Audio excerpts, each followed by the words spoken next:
Bonjour à tous, voici une petite vidéo pour corriger avec vous le deuxième DNB blanc que vous avez passé en mars 2022. Donc ici, je vais corriger la partie histoire. Alors petit rappel du sujet.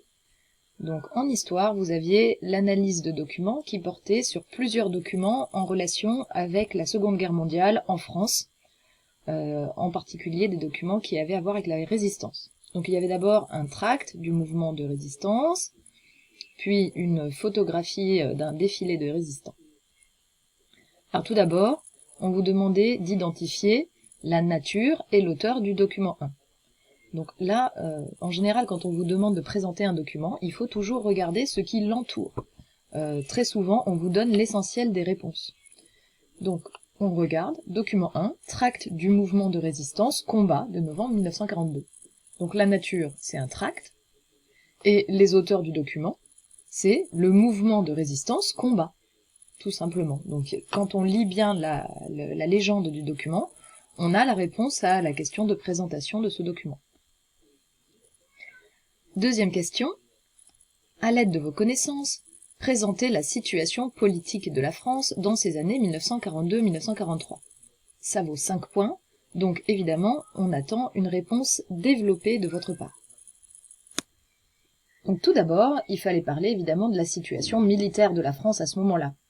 La France n'est plus un pays combattant officiellement dans la Seconde Guerre mondiale, puisque en juin 1940, la France a appelé le maréchal Pétain au pouvoir et que celui-ci a signé un armistice avec l'Allemagne, le 22 juin 1940. On donne toujours bien sûr les dates à chaque fois qu'on donne un événement dans une copie d'histoire. Donc le 22 juin 40, le sort de la France est fixé et elle est divisée entre une zone occupée directement par les Allemands au nord et sur le littoral atlantique et une zone dite libre, mais ça n'a de libre que le nom, qui est gouvernée par un gouvernement français qui s'installe à Vichy, qui est le gouvernement du maréchal Pétain.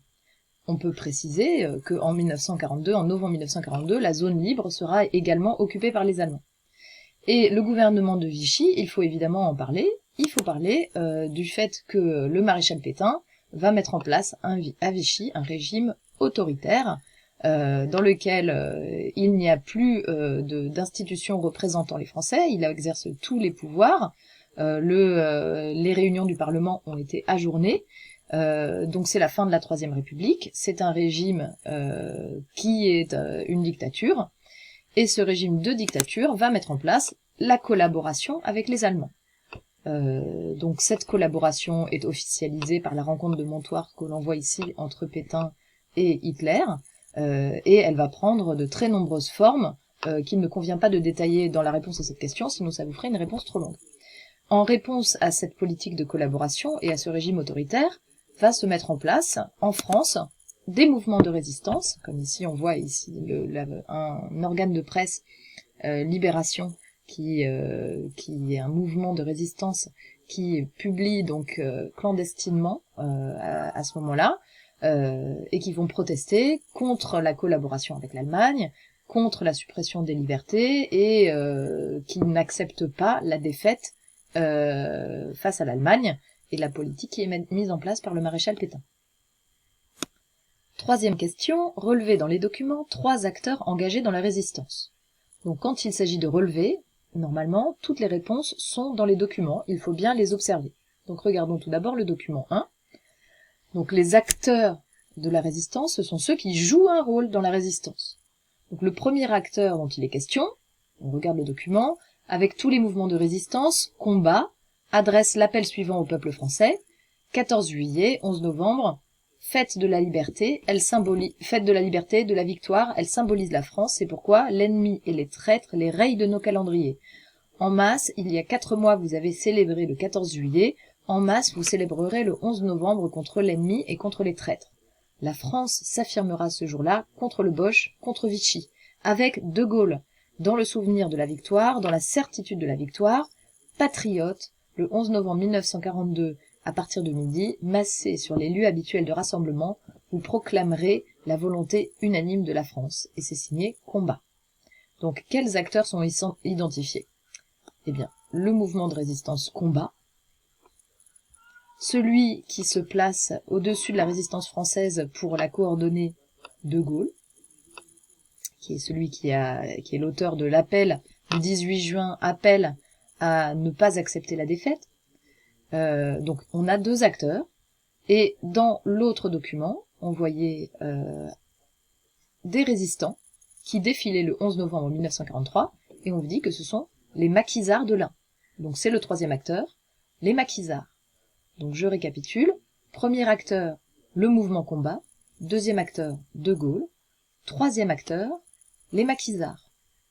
Les maquisards, je rappelle que ce sont les résistants qui se cachaient, qui étaient des groupes de résistance armée dans la France dans la France occupée, et qui, on disait, prenaient le maquis pour aller se cacher et faire des actions clandestines contre l'occupant et contre Vichy.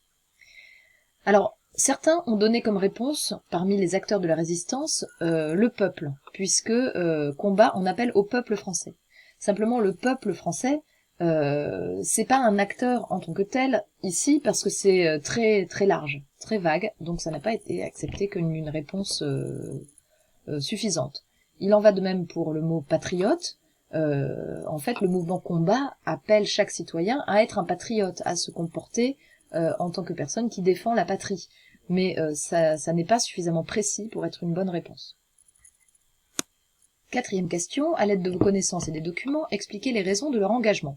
Donc, il faut chercher dans les documents quelles raisons sont invoquées pour s'engager. Donc, on voit ici qu'on appelle à manifester le 14 juillet et le 11 novembre.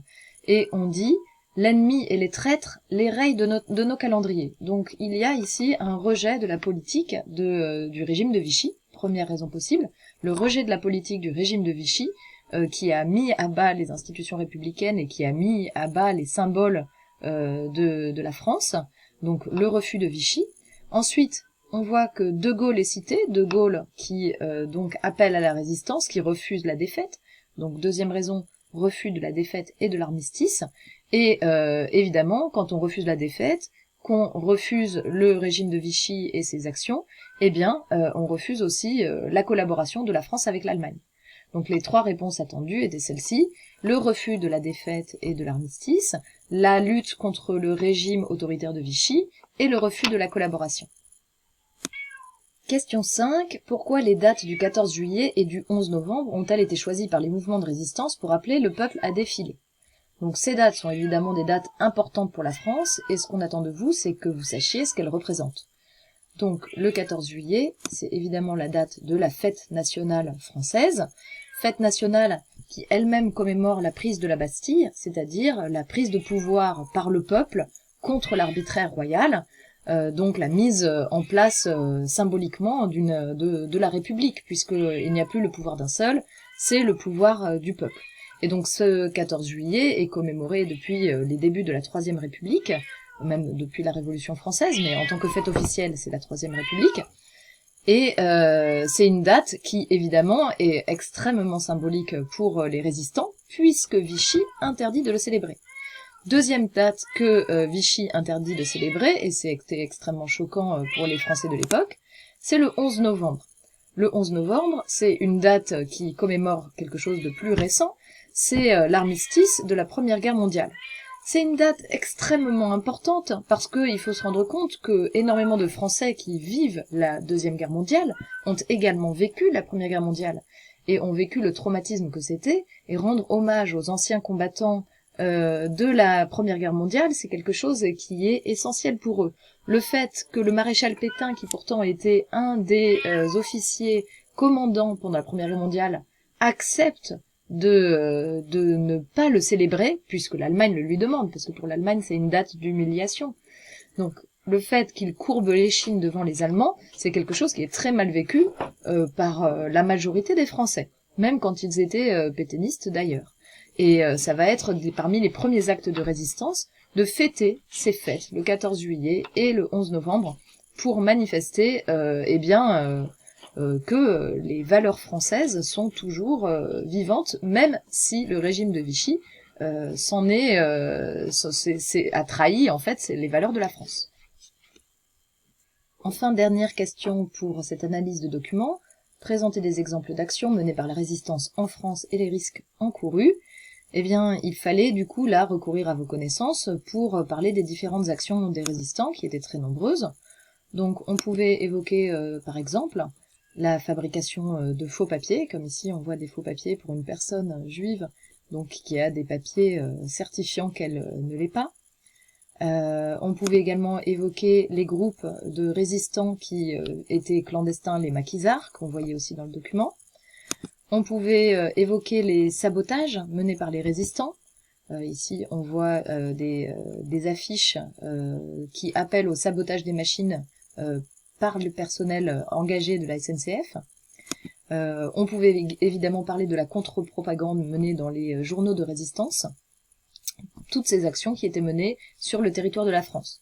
Il convenait de parler uniquement des actions des forces françaises de l'intérieur, puisqu'on vous demandait des actions des résistants en France et non pas à l'extérieur. On vous demandait quels étaient les risques qu'encouraient les résistants en menant ces actions. Donc il fallait dire que ces actes étaient très sévèrement punis.